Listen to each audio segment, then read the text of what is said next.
Hereby solemnly swear I solemnly swear I will support and defend I will support and defend the Constitution of the Philippines, the Constitution of the Philippines, that I will bear true faith and allegiance to the same, that I will bear true faith and allegiance to the same, that I will obey the laws, that I will obey the laws, legal orders, legal orders, and executive orders and executive orders promulgated by the duly constituted promulgated by the duly constituted authorities of the Republic of the Philippines, authorities of the Republic of the Philippines, and that I impose this obligation and that I impose this obligation upon myself voluntarily, upon myself voluntarily, without mental reservation without mental reservation or false obligation. or purpose obligation. I further solemnly swear I further solemnly swear that at all times and places that at all times and places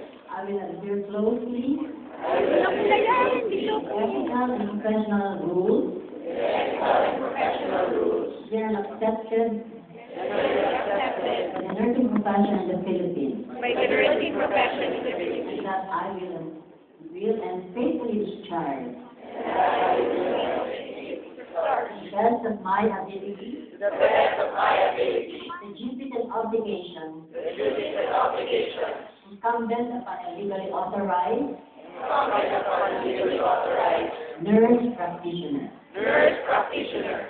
So help me God. So help me God! So congratulations.